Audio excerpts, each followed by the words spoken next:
mobilidade e para o nosso dia-a-dia. Quem tem a amabilidade de estar connosco para nos ajudar a esclarecer todas as questões relacionadas então com a artrose da anca é o Dr. Roberto Couto, é médico especialista em ortopedia e é também coordenador e responsável pela unidade da anca na Trofa Saúde, Hospital Central. Antes de mais, bem-vindo, é um gosto de recebê-lo aqui no consultório. Boa tarde, Mariana, é um gosto de estar aqui presente. Queria começar por agradecer o convite e a oportunidade de estar cá para ajudar neste esclarecimento, dentro daquilo que eu puder. Este não é o meu habitat natural, espero que não seja demasiado notório esse defeito, mas... Estamos aqui para nos ajudar a troca-troca, porque o meu habitat natural também não é de maneira nenhuma a anca e o seu não será da comunicação e, portanto, é aqui neste encontro Exatamente. que vamos tentar chegar da melhor forma aos nossos telespectadores. Olha, doutor, antes de falarmos sobre a artrose da anca, gostava de falar consigo da anca e da importância enorme que esta articulação tem para a nossa mobilidade e para o nosso dia-a-dia. Portanto, é uma articulação importantíssima. A articulação da anca é a articulação que fica localizada na transição da coluna para o membro inferior e, portanto, é uma articulação de carga, importa ressalvar esta questão, e é uma articulação que é formada a conjugação de dois ossos. Portanto, o osso da coxa é o fémur e tem a sua parte que articula na bacia, que é a parte central, que é da parte do acetábulo. Portanto, a anca é a junção entre a cabeça do fémur, a articulação da cabeça do fémur com o acetábulo na bacia. Tenho até uma imagem, não sei se é possível. Sim, vamos passar essa imagem para compreender. Essa imagem para mostrar aos nossos telespectadores, visualmente é mais fácil. São dois ossos, certo. No fundo. Temos a bacia, é um conjunto de vários ossos e a parte que importa para a articulação da anca, também a articulação coxofemoral, é o acetábulo, que é um semicírculo, é uma cavidade côncava que recebe a cabeça do fémur para articular. Essa imagem aparece e que está revestida por cartilagem.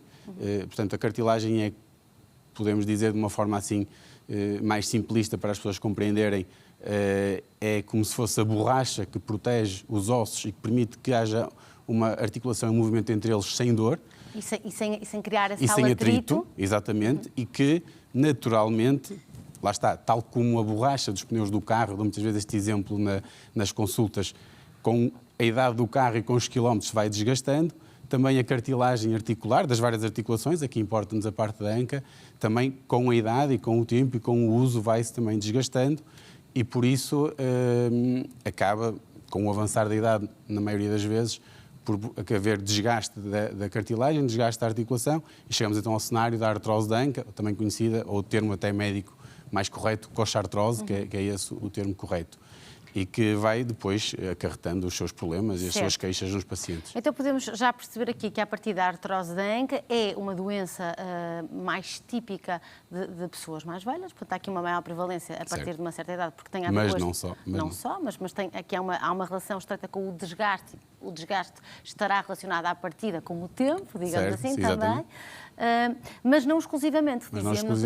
Exatamente.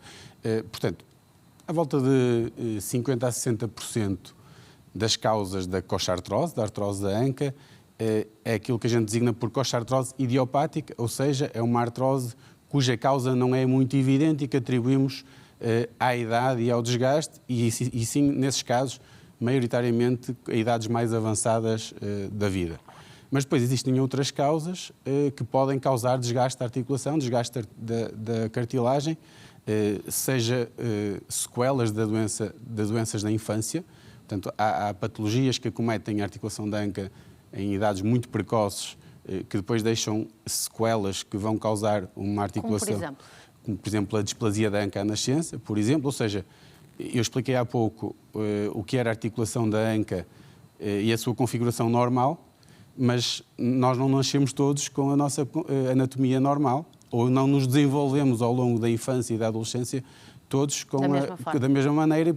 É possível e frequente em cerca de 15% a 20%. Ali a imagem que aparece agora é aquilo em que estamos a mostrar aquilo que é a articulação normal. Lá está a cabeça do fémur e a bacia e o acetábulo.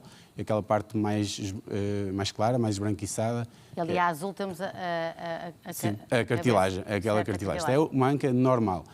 Mas lá está, aquilo que eu dizia há pouco, cabeça do fémur que é redonda, que é tipo uma bola, que tem que articular no acetábulo, pode não ser totalmente redonda, o acetábulo, a cavidade que recebe essa bola, pode não ser totalmente concêntrico, pode ter havido algum problema na infância que levou a que esta anatomia não seja normal e que depois possa ter um desgaste mais precoce. Certo. Portanto, vamos dizer que, assim como qualquer outro mecanismo, digamos assim, do nosso corpo, ele vai se desenvolvendo até chegarmos ali à nossa adolescência.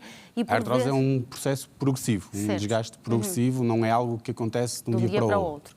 E muitas vezes há algumas malformações ou formações que não são tão perfeitas como aquela que temos aqui na imagem anterior. Certo. Não é? Aqui está a aparecer no ecrã neste momento, já é um estado avançado de desgaste, portanto é quando sim temos coxartrose, temos artrose de Anke, em que já não há cartilagem, já não há revestimento por cartilagem, portanto já digamos que os ossos já estão em atrito e a roçar um no outro e causa dor, causa inflamação, causa derrame articular, líquido dentro da articulação. Depois causa dor e claudicação, etc, etc. Mas antes de lá irmos aqui também perceber quais são os sintomas e falarmos um pouco da progressão desta patologia, voltava àquilo que me dizia, que tipicamente é uma doença de pessoas mais velhas, pelo próprio desgaste, como já foi explicado, mas que em alguns casos pode surgir em idades mais precoces, relacionado exatamente ou com doenças ou com malformações, muitas vezes da infância. Ou até doenças comorbilidades e também existentes. Por exemplo, doenças reumáticas, patologias de foro, por exemplo, a artrite reumatoide, que é um estado pró-inflamatório, de inflamação persistente e derrame articular persistente nas várias articulações e também na anca, e, portanto, a existência de inflamação e líquido persistente desde muito novo vai acelerando esse processo de desgaste. Exatamente. É como se estivesse a corroer constantemente a cartilagem. Imagino que a obesidade também tenha aqui um contributo. O excesso de peso, exatamente, a obesidade, o excesso de peso portanto, causa mais sobrecarga. A articulação, como disse, a anca é uma articulação de carga e a sobrecarga mecânica, o excesso de peso, induz mais desgaste, é um dos principais fatores de risco para a coxartrose, que designamos idiopática, de causa não aparente, mas que até aparece em idades mais novas, o excesso de peso de longa data é um fator e é uma das medidas que se deve procurar colmatar para prevenir o desenvolvimento da artrose. Muito bem, vamos então compreender, referiu aqui uma coisa que me parece importante, isto não é uma doença que aparece do dia para a noite, não é um processo inflamatório, mas é um processo gradual. E quais são os primeiros sinais que geralmente aparecem? O primeiro sinal, habitualmente, é uma dor, inicialmente uma dor que é relativamente tolerável e não demasiado intensa, e é uma dor que a gente chama de características mecânicas, ou seja, é uma dor com a carga, com o movimento, com o caminhar, subir e descer escadas. E tem um ponto em específico ou é um pouco mais difundida? É interessante, faço essa questão, até agradeço, e até é um tópico que gostaria de esclarecer. Porque como vimos naquela imagem, é uma articulação profunda, escondida e que fica muito internamente, e a dor começa por ser na virilha. É uma dor inguinal, é uma dor na virilha. E não raras vezes, e até lhe digo muitas vezes, os pacientes começam por despistar uma possível hérnia inguinal, porque a dor começa por ser localizada na virilha. A dor típica da artrose de anca, do desgaste da articulação, é na virilha, mas pode irradiar pela face interna da coxa e descer até ao joelho, pela parte de dentro da coxa, e normalmente termina ali no joelho, início da perna, na canela da perna, mas imita uma espécie de uma dor ciática. Então também não raras vezes os pacientes andam a tratar supostas dores ciáticas com problemas da coluna lombar que não têm e a dor vem da anca, e portanto esse é o primeiro desafio da consulta de ortopedia da anca, é despistar se a dor é da anca ou vem do outro lado, e até lhe digo que é muito frequente os doentes andarem a tratar outras situações até chegarem. Doentes que já, até inclusive, e não é raro, já foram operados a hérnias inguinais, já fizeram ressonâncias ao joelho, porque a dor está mais focalizada no joelho. Começa na virilha, mas até parece que sente mais no joelho, e andam à volta do joelho, também não é. Andam a tratar ciáticas sem ter problemas na coluna lombar, e não é. E é frequente isso acontecer, e esse é o primeiro desafio quando temos um paciente que nos aparece à frente e suspeitamos que pode ser uma patologia da anca. Perceber até que ponto é da parte articular da anca mesmo. Certo, até porque lá está, como é uma articulação mais profunda, muitas vezes a nossa capacidade de localizar a dor está de alguma forma comprometida. Exatamente. Os pacientes, é curioso, os pacientes têm a ideia e aparecem quase sempre a queixar-se: doutor, eu tenho uma dor na anca, e apontam para a parte de trás, aqui na transição lombo-sagrada. que muitas vezes é sacroiliaca, que é uma zona da bacia, mas não é anca propriamente dita. Muitas vezes é transição lombo-sagrada L5-S1, etc. Portanto, é muito frequente os pacientes acharem que a anca fica aqui nesta zona, na parte de trás, no fundo das costas, ou então na parte lateral da anca. Isso já é anca, mas é a parte lateral dos glúteos, tendões, ou seja, aí às vezes é patologia extra-articular. Não está relacionado com a cartilagem, já é os tendões, já é uma coisa fora da articulação. Também é para tratar, também tem patologia, mas não é... Mas são coisas distintas. São coisas diferentes. Mas é curioso que dor na virilha, dor inguinal, mecânica, muitas vezes não faz os pacientes pensarem que têm um problema na anca. E normalmente esse é o primeiro sintoma, então? Sim, e normalmente do caso da artrose da anca, do desgaste, esse é o primeiro sintoma. Depois a dor vai sendo mais intensa, mais limitante, pode surgir claudicação, ou seja, um termo mais corriqueiro, o mancar. O paciente pode começar a mancar, mais ou menos, de forma progressiva, portanto, isso é uma dor mecânica, portanto, causa dor ao caminhar. E depois, em estadios mais avançados da doença, começa a surgir restrição da mobilidade, ou seja, já não somos capazes de rodar a anca, mobilizar a anca tanto, porque já não há cartilagem, já não há movimento. E por exemplo, sentar-se em cadeiras muito baixas, sofás muito baixos, entrar e sair do carro, já começa a ser um problema, porque isso exige uma mobilidade da anca que ela já não é capaz pelo desgaste. Em última instância, e é até muitas vezes aí que os pacientes se calhar começam a recorrer à ajuda, às vezes antes, mas neste ponto é que pode chegar ao ponto de não serem capazes de calçar as meias, calçar os sapatos, porque de facto isso exige muita mobilidade da anca, que uma anca com desgaste já não tem. Portanto, podemos perceber que esta artrose da anca, se não tratada, traz limitações profundas ao cotidiano. Certo. Felizmente, a sociedade vai evoluindo, a medicina vai evoluindo e a população é mais atenta, mas não vai acontecendo pacientes que deixaram evoluir de tal maneira que estão de cadeira de rodas. E depois vai saber, tem uma artrose muito evoluída da anca, estão muito limitados, ainda nem tinham percebido muito bem porque é que estavam tão limitados, e depois nós podemos ter soluções, e até muito vantajosas e muito interessantes, mas doentes andaram anos e anos muito limitados e com uma qualidade de vida muito afetada, e por isso podemos tentar resolver isso. Muito bem, por falar em resolver, existem, vamos assim dizer, dois tipos de medidas, as medidas de tratamento conservador e as medidas de intervenção, de alguma forma. Portanto, pedir-lhe para distinguirmos uma coisa da outra e perceber o que é que temos neste momento disponível, quer de um lado, quer do outro. O tratamento conservador é sempre o tratamento de primeira linha em toda e qualquer patologia e na artrose da anca também. Lá está, alterações dos estilos de vida, nomeadamente a cabeça, perda ponderal, perda de peso, o excesso de peso, como falámos há pouco, é um fator muito preditivo para a evolução da doença, e, portanto, perda ponderal é o primeiro passo. Depois, alteração moderada dos seus estilos de vida, ou seja, as pessoas podem ter que adaptar-se às caminhadas que fazem, ou se sobem muitas escadas ou não. Certo, até porque é uma articulação de carga, e, portanto, se isso for execuível e a sua vida não estiver demasiado afetada, pode ser uma estratégia, colmatada com períodos de analgesia em SOS, ou seja, medicação para as dores, se for só de vez em quando, para aliviar as dores. E depois, em momentos de crise ou em alturas em que não estejam tão bem, pode ser colmatado com fisioterapia, com reforço muscular, faz falta também. Sendo uma articulação de carga e estando já danificada, se a musculatura extra-articular a envolver a articulação estiver reforçada... Há ali um certo apoio. São umas barras paralelas que estão a proteger a articulação. Portanto, não vamos recuperar, no tratamento conservador, não vamos recuperar a cartilagem, não é possível, voltar a... À data, apesar... É verdade na anca, também é verdade no joelho e em todas as articulações que têm cartilagem. Há imensos grupos, imensos cientistas a continuar a investigar forma de recuperar a cartilagem, de regenerar a cartilagem, mas isso à data não existe, não é viável. Portanto, o que está desgastado já está. E é possível, em fases mais precoces da artrose da anca, fazer suplementos, fazer medicação que suplementa, que fortalece, digamos assim, a cartilagem, portanto, atrasa um pouco o desgaste, atrasa um pouco suplementos como a glucosamina, condroitina. Mas que não vão repor, vão no fundo vão repor. Ajudar a minimizar este estrago que já está feito, exatamente. certo? Portanto, no tratamento conservador, em fase do estadio mais ligeiras, digamos assim, temos estas opções, à cabeça logo a adoção de um estilo de vida e um comportamento adequado, não é? Já sabemos quais são. as caminhadas, o alimentarmos bem, dormirmos bem, tudo isso contribui, não é? Certo. E depois temos também a indicação cirúrgica, os casos de artrose da anca, onde há indicação cirúrgica. Essa será a última linha, a última instância, corretamente. Há aqui um passo intermédio que pode ser dado em alguns casos, quando nos apercebemos que já há uma artrose relativamente de média.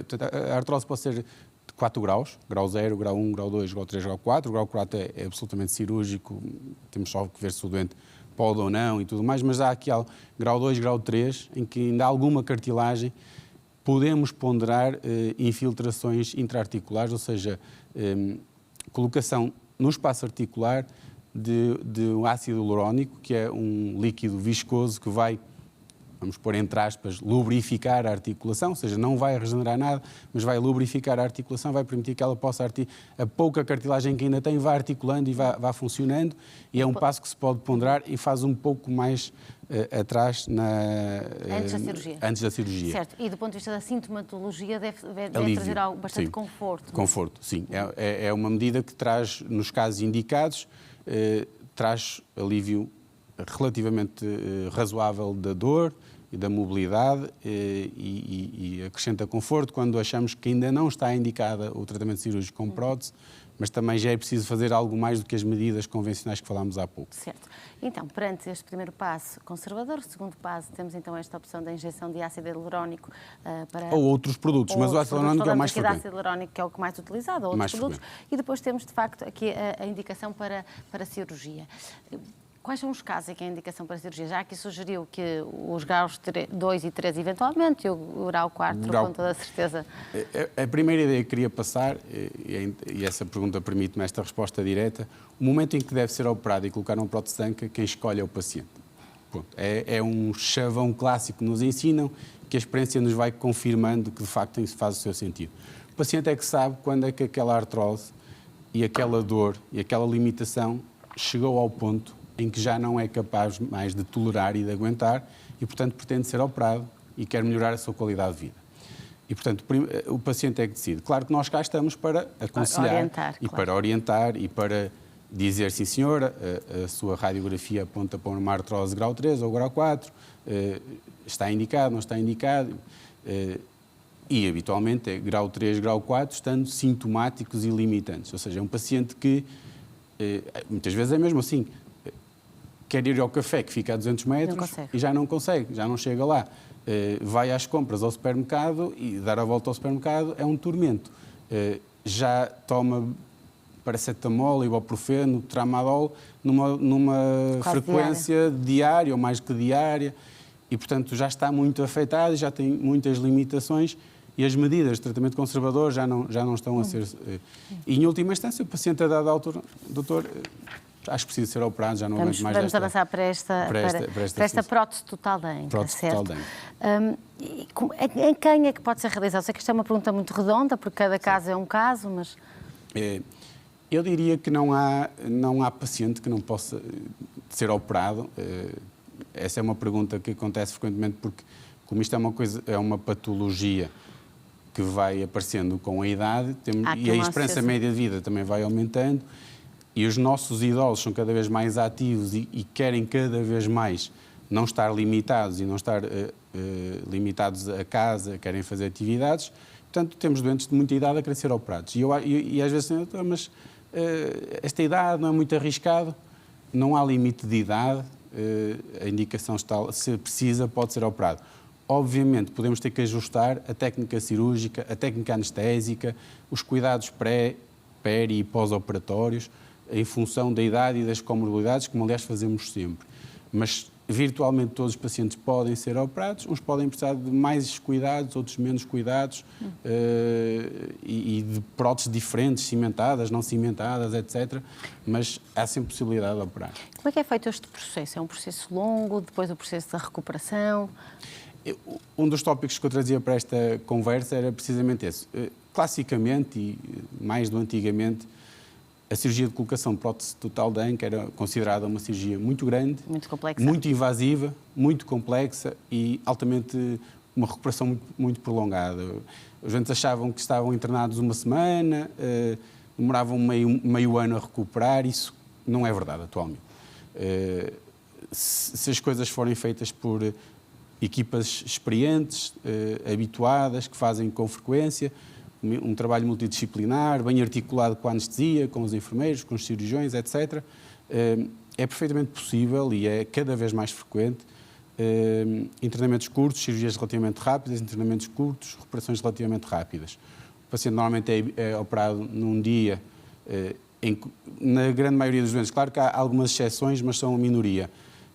No dia a seguir à cirurgia podem levantar para um cadeirão e fazer estão no hospital, mas já estão sentados num cadeirão a fazer as refeições e ao fim desse dia começar a experimentar um andarilho ou umas muletas para se deslocar à casa de banho, começar a dar uns passos com ajuda e se calhar em dia 2, às 48 horas, já estão a ir à casa de banho sozinho, com ajuda, com as canadianas e se calhar ao segundo ou terceiro dia podem ter alta.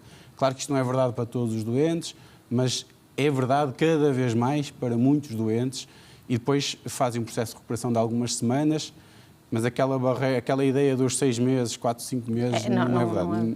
Com 2 meses de recuperação, muitos pacientes já estão a fazer uma vida normal. E que limitações é que estas pessoas terão à la longue na sua vida? Essa é uma pergunta interessante e convém explicar. Portanto, colocar uma prótese de anca é colocar uma anca artificial. Okay. Os pacientes, é importante esclarecer-lhes isto e faço esta explicação muitas vezes na consulta, que é esta sua nova anca, esta anca artificial, não vai ser igual à anca que tinha com 20 ou 30 anos. Ainda vai ser claramente melhor que aquela que tinha agora. Do que tem agora, com desgaste e que lhe causa muita dor e muita limitação, mas não vai ser igual a 20 ou 30 anos. Pode ser próxima, mas não vai ser igual. Há algumas limitações.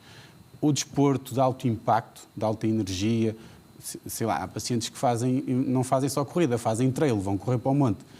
Fazer trail com uma prótese de anca, ok, não pode. Um paciente que trabalha na construção civil e sobe escadotes, salta de andaimes, anda nos... Com a prótese de anca, se calhar até vai conseguir, mas é muito arriscado. Agora, caminhar, andar de bicicleta, fazer natação, dia a dia normal, subir e descer escadas, fazer os trabalhos de casa, isso é perfeitamente normal e os pacientes ficam muito satisfeitos e muito bem, muito melhor do que estavam com a articulação com desgaste. Doutor Roberto Couto, eu estaria aqui mais tempo à conversa, mas passa a voar, eu bem o avisei, queria agradecer a sua participação aqui, enquanto médico especialista em ortopedia e coordenador e responsável pela unidade da ANCA na Trofa Saúde Hospital Central, e dizer também que o Dr. Roberto se junta a nós a seguir a um curto intervalo para responder às suas questões relacionadas com a especialidade de ortopedia. Estamos então à sua espera a seguir a um curtíssimo intervalo. Até já.